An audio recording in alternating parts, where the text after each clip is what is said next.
Good morning students. सो आज बेटा हम अपना नेक्स्ट चैप्टर स्टार्ट करने वाले हैं, that is your unit number 3, जिसमें हम कॉन्टीन्यूटी के बारे में बात करेंगे। This is your chapter number 5, continuity.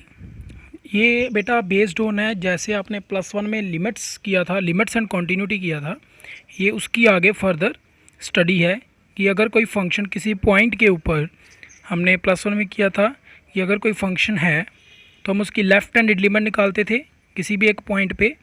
That से अगर x पे कोई पॉइंट है, x equal to a point है, तो लेफ़्ट से उसकी तरफ आते हैं तो हम उसको बोलते हैं limit left handed, that is limit x approaches to a plus a minus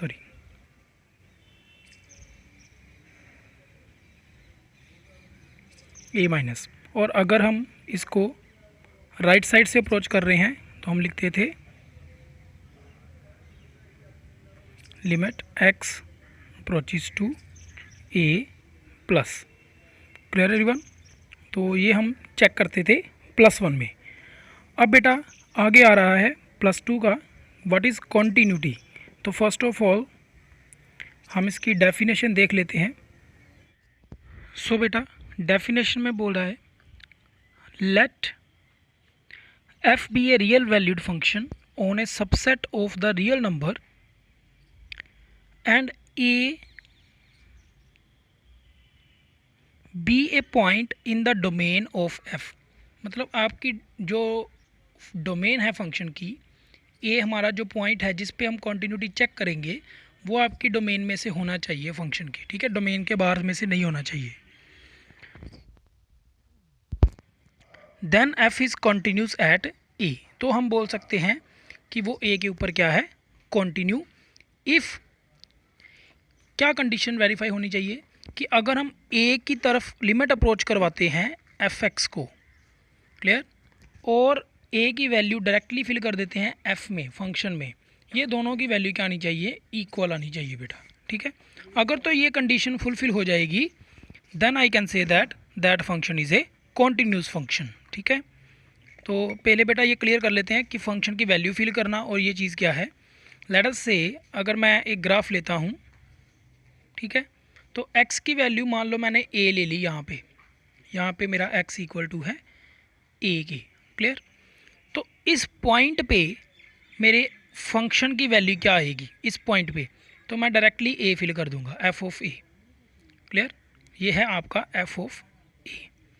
और ये अगर मैं लिमिट की बात करूँगा तो इट मीन्स मैं लेफ्ट हैंड साइड से नॉट इंक्लूडिंग दैट पॉइंट, इसको खाली छोड़ते हुए लेफ्ट हैंड साइड से अगर अप्रोच करता हूँ और राइट हैंड साइड से अगर इस पॉइंट की तरफ अप्रोच करता हूँ तो मेरे फंक्शन की वैल्यू किसको अप्रोच करेगी, मेरा फंक्शन किसको अप्रोच करेगा, as x approaches to a, तो मेरा f जो फंक्शन है वो किसको अप्रोच करता है, क्लियर। अगर वो भी जिसको अगर एफ ए फिल करने के बाद लेटर से कोई के वैल्यू आती है और अप्रोच x की तरफ मेरा अगर x a को अप्रोच करता है, मेरे फंक्शन की वैल्यू भी k आ जाती है। तो अगर ये दोनों वैल्यूज़ k आ रही हैं अप्रोच करने पे और फिल करने पे, then I can say that function is a continuous function, clear. जब हम एग्जांपल करेंगे तो और क्लियर हो जाएगा, ठीक है।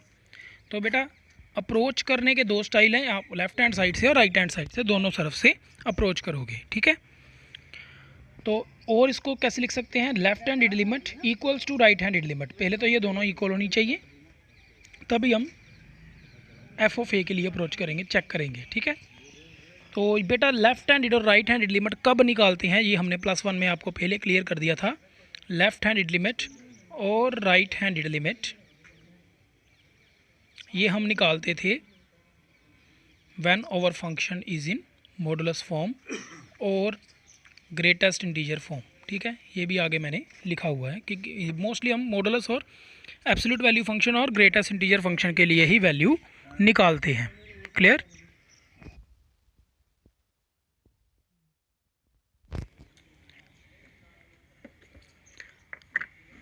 क्लियर बेटा। तो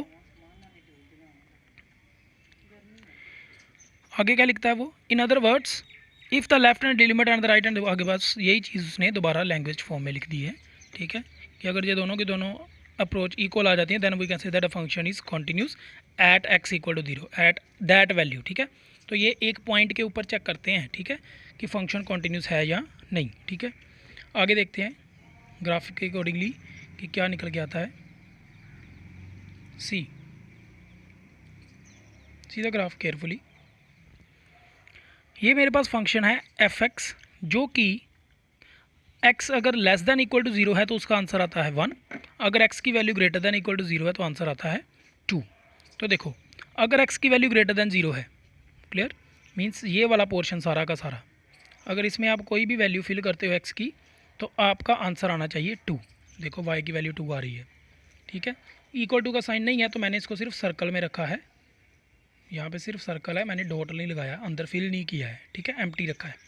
तो सारी की सारी x की ग्रेटर देन वैल्यू पे, ये देखो लाइन इधर जा रही है x की ग्रेटर देन वाली साइड पे, पॉजिटिव वाली साइड पे, क्लियर। तो मेरा आंसर आ रहा है 2। अगर लेस देन की बात करते हैं और 0 की बात, इक्वल टू 0 की बात करते हैं तो आंसर 1 आता है। तो x 0 पे मेरा पॉइंट आ रहा है 1, ठीक है, क्योंकि ये वैल्यू 1 आ रही है तो इसलिए मैंने यहाँ पे डॉट लगाया कि 1 यहाँ पे एग्जिस्ट करता है वैल्यू, ठीक है। और छोटी सारी वैल्यू x की छोटी सारी वैल्यूज़ के लिए मेरा आंसर y का 1 ही रहता है। देखो y की वैल्यू 1 के ऊपर ना आ रही है, नीचे जा रही है, क्लियर, सिर्फ यहाँ तक आ रही है, लेफ़्ट वाली साइड तक, क्लियर। तो अगर मैं इस ग्राफ को ड्रा करना चाहूँ यहाँ से तो मेरे को बिना पेन उठाए मैं ये वाली लाइन नहीं ड्रा कर सकता। अगर मैं पेन यहाँ से ज्वाइन करता हूँ तो this is not the graph of a function, ठीक है, this is not the graph of a function. सो मुझे पेन उठाना पड़ रहा है, ठीक है। तो ये एक और डेफिनेशन है ग्राफ की। अगर आपको कहीं पे ग्राफ मिल जाता है तो जिस ग्राफ में अगर आपको पेन उठाना नहीं पड़ता that graph is called a continuous function, clear. अगर लेट अस से मैं ऐसा ग्राफ बनाता हूँ और दूसरा पॉइंट यहाँ पे लाई कर रहा है तो दैट फंक्शन, देखो यहाँ पे ये कट गया, ठीक है, यहाँ पे लिए मेरे पास कोई पॉइंट नहीं है तो that is not a continuous function, ठीक है। इस टाइप का अगर ग्राफ आ जाता है ऐसे तो यहाँ पे जब ब्रेक हो रहा है, तो जहाँ पे ये ब्रेक हो रहा है that is called not a continuous function, clear. तो ये इस पॉइंट पे क्या कर रहा है, ब्रेक कर रहा है, तो this is not continuous, clear. एक और एग्जांपल ले लेते हैं। अगर x नॉट इक्वल टू 0 है तो वैल्यू है 1, x नॉट इक्वल टू 0 पे आंसर 1 आ रहा है। हाँ भाई, नॉट इक्वल टू 0 पे आंसर 1 लिखा ये रहा, क्योंकि मैंने डॉट लगाया है, ठीक है। नॉट इक्वल टू 0 पे आंसर क्या है, 1, यहाँ पे ब्लैंक है, खाली है, मीन्स लेफ़्ट वाली सारी वैल्यूज़ आ जाएंगी, y वाली सारी वैल्यूज़ आ जाएंगी, बट x जहाँ पे 0 नहीं है तो ये सारी वैल्यूज़ के लिए नॉट इंक्लूडिंग 0, इस 0 को छोड़ के,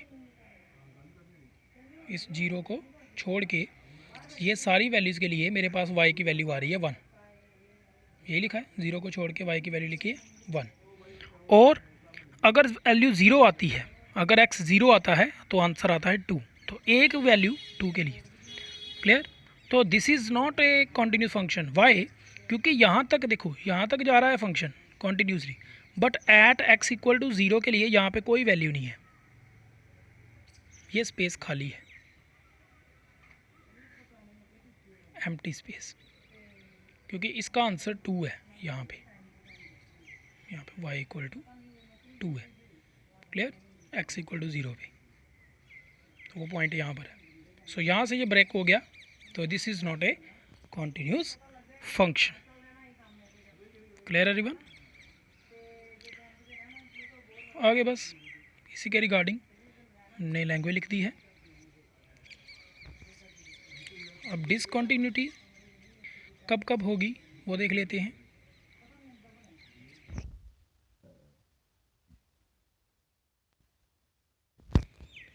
if f is not defined, कह रहा है अगर फंक्शन x के ऊपर a की वैल्यू फिल करने पे नॉट डिफाइंड आता है, मतलब आपका f ऑफ a कैसा आ सकता है, या तो आपको इन्फिनिटी मिल जाता है या स्क्वायर रूट के अंदर नेगेटिव नंबर मिल जाता है, ठीक है।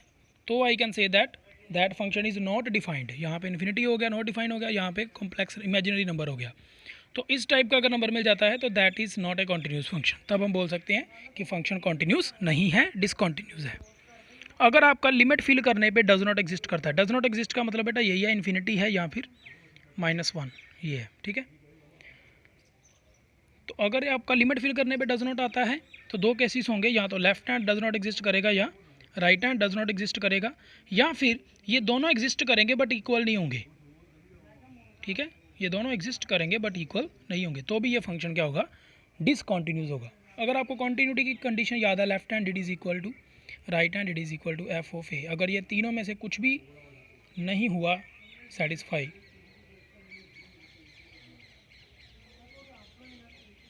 then we can say that function is not a continuous, clear। अगर बोल रहा है f of a, limit f of a f of x at x approaches to a exist करता है लेकिन ये इक्वल नहीं आता है, तो भी आपका फंक्शन क्या होगा, डिसकॉन्टिन्यूस होगा, क्लियर। तो बस वो कंडीशन मेन है, वही आपकी सेटिस्फाई होनी चाहिए, बाकी किसी के ऊपर भी ये कॉन्टिन्यूस नहीं होगा। अब बेटा आता है आपकी काइंड्स ऑफ डिसकॉन्टिन्यूटी, ठीक है। उसमें हम बात करेंगे रिमूवेबल डिसकॉन्टिन्यूटी भी, कि कौन सी कॉन्टिन्यूटी को रिमूवेबल डिसकॉन्टिन्यूटी कहते हैं। अगर आपके ये दोनों एग्जिस्ट करते हैं पर इक्वल नहीं आते, तो we can say that continuity is a that discontinuity is a removable discontinuity. ये डिसकॉन्टिन्यूटी की कंडीशंस है, नॉट द कॉन्टिन्यूटी, ओके, याद रखना है। तो इसको रिमूव किया जा सकता है किसी भी एक एफ ऑफ ए की, this can be removed by properly defining F of A in such A way that जहाँ पे आपका ये इक्वल हो जाए। तो हम एफ ऑफ ए को अच्छी तरह से किसी भी वैल्यू के ऊपर डिफाइन कर लेते हैं जिसके ऊपर ये क्या हो जाता है, इक्वल हो जाता है, तो वो हमारा पॉइंट आ जाता है कॉन्टीन्यूटी का। तो इसको हम रिमूव किया जा सकता है, that's why it is called discontinuity of removable type. तो इसके रिगार्डिंग आगे से हम भी आएंगे। नेक्स्ट देखते हैं बेटा, ये याद रखनी है आप सभी ने, एमसीक्यू में बन सकता है कि किसको डिसकॉन्टिन्यूटी ऑफ फर्स्ट काइंड बोलते हैं तो किसको डिसकॉन्टिन्यूटी ऑफ सेकंड काइंड बोलते हैं। तो जहाँ पे आपकी लेफ्ट हैंड और राइट हैंड लिमिट इक्वल नहीं आती, वो क्या है, फर्स्ट काइंड ऑफ डिसकॉन्टिन्यूटी है। और जहाँ पे ये दोनों एग्जिस्ट ही नहीं करते, मतलब कि एग्जिस्ट ही नहीं किए, इक्वल आने की तो बात ही बाद में है, ये दोनों की वैल्यू नॉट डिफाइन आ रही है, दैट ये भी इन्फिनिटी आ गया, ये भी इन्फिनिटी आ गया, ठीक है, क्लियर। या फिर ये इमेजिनरी नंबर आ रहा है, रोटा में आ रहा है, ये भी रोटा में आ रहा है, ठीक है। तो हम बोल सकते हैं ये दो क्या है, ये सेकंड काइंड ऑफ डिसकॉन्टिन्यूटी है, क्लियर एवरीवन। आगे चलते हैं।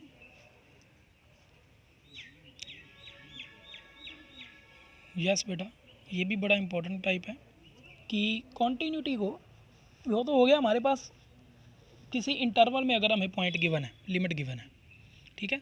अब आपके पास वो बोल देता है किसी इंटरवल में कि x की वैल्यू जो है that is your x belongs to this a और b, ठीक है। ओपन इंटरवल और क्लोज इंटरवल दोनों में हो सकता है, that is x belongs to a b। Intervals में अगर आपकी x की वैल्यू इसके ऊपर कंटिन्यूटी चेक करने के लिए बोल देता है तो आप कैसे चेक करोगे। तो अगर पहले ओपन इंटरवल की बात करते हैं, real value function f defined on A open interval this if and only if is continuous at x equal to c, if c belongs to that a b, clear. अगर आपका कोई c, अगर a और b के बीच में से हम कोई c ले लेते हैं, दैट इज़ आपके जो c है वो a और b के बीच में लाई करना चाहिए, इक्वल टू तो हो नहीं सकता क्योंकि ओपन इंटरवल है। तो अगर कोई आपको a और b में ऐसी वैल्यू मिल जाती है जहाँ पे आपका f ऑफ a डिफाइन निकल आता है, कोई एक वैल्यू आ जाती है आपके पास एनी के, so we can say that function is a continuous function, clear everyone.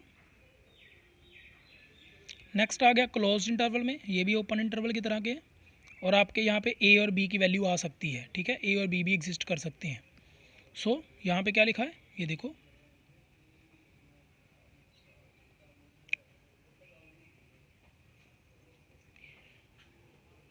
यहाँ पे देखते हैं, कह रहा अगर आप राइट हैंड साइड से आओगे, ये देखो बेटा, ये आपके इंटरवल है a और b, यहाँ पे लिखा है राइट हैंड लिमिट के लिए उसने f ऑफ a लिखा है, ठीक है। क्यों लिखा है उसने? क्योंकि जब आप राइट हैंड साइड से आओगे तो आपकी वैल्यूज़ जो हैं वो ए की तरफ आएंगी, ठीक है। लेट अस से ये आ गया आपका ए और ये आ गया आपका बी।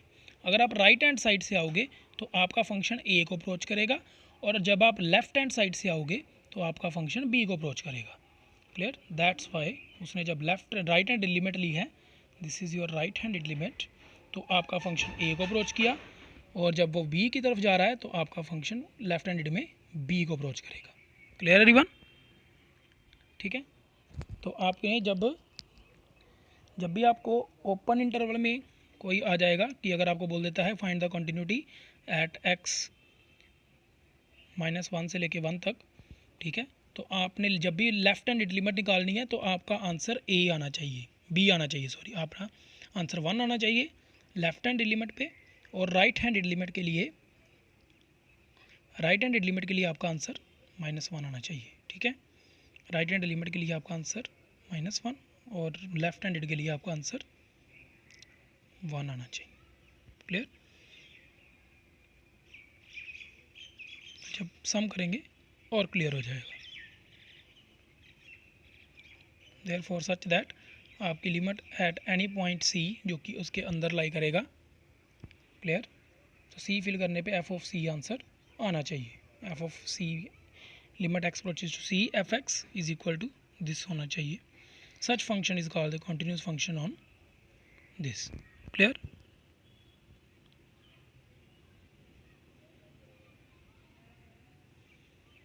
देन बेटा कुछ इम्पोर्टेंट रिजल्ट्स हैं आपके पास आ रहे हैं, ये आपने याद रखने हैं, ये आपको एमसीक्यू में हेल्प कर सकते हैं।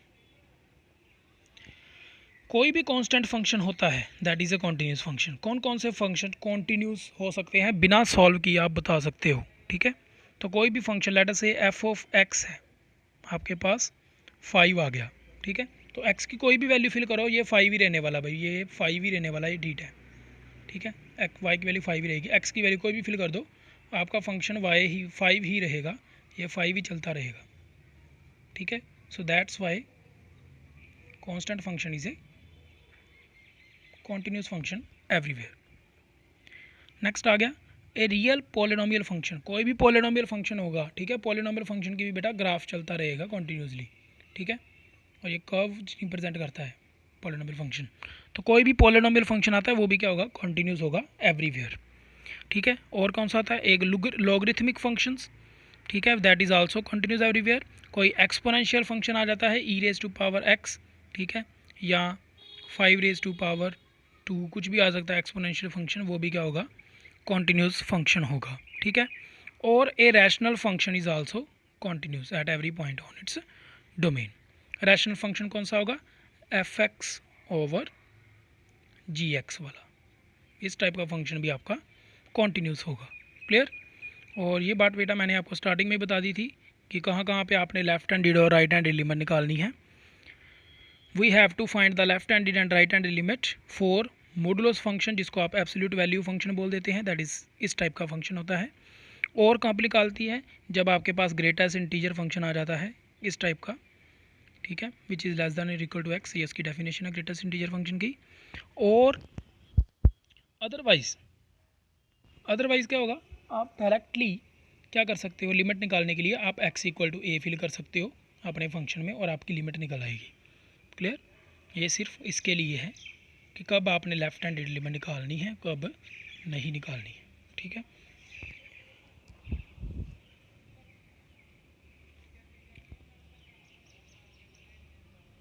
So that is all for today. कल हम इसकी एग्जांपल्स के बारे में डिस्कस करेंगे। Have a nice day, thank you. Okay बेटा, एक एग्जांपल देख लेते हैं जिसमें मैंने एक फंक्शन दिया है x² - 3x + 5। अब देखो, ना तो ये मॉडुलस फंक्शन है, ना ये ग्रेटेस्ट इंटीजर फंक्शन है, ये सिंपल सा पॉलिनोमियल फंक्शन है। तो इसमें आपको लेफ्ट हैंडेड और राइट हैंडेड लिमिट निकालने की ज़रूरत नहीं है, ठीक है। तो अब सिंपली बेटा स्टेप्स को याद रखना, ऐसे ही आपने लैंग्वेज में लिखना है। अब लिमिट निकालना चाहता हूँ मैं, ये चीज़ निकालना चाहता हूँ, ठीक है। Limit x approaches to 3 fx, तो क्या करेंगे, fx की वैल्यू फिल करेंगे जो फंक्शन है। तो सिंपली जहाँ जहाँ पे x है वहाँ पे 3 फिल कर देंगे, तो आपके पास after calculation you will get 5, ठीक है। तो this is called limit x approaches to F X की वैल्यू कितनी आ जाएगी मेरे पास 5। क्लियर। लेफ्ट हैंडेड और राइट हैंडेड तब निकालनी है जब आपके पास मॉडुलस और ग्रेटेस्ट इंटीजर फंक्शन आ जाता है, ठीक है। और अगर मैं कॉन्टीन्यूटी के लिए चेक करना हो तो मैं f(3) भी चेक करूँगा, क्योंकि मैं x = a के ऊपर चेक कर रहा हूँ। तो सीधा f(3) क्या निकलेगा, x की जगह पे 3 फिल कर देना है, अगेन आपको 5 ही मिलेगा, ठीक है। तो बस लिखने का स्टाइल है, यहाँ पे आप लिमिट यूज़ कर रहे हो, लिख रहे हो, यहाँ पे आपने सीधा फिल किया है।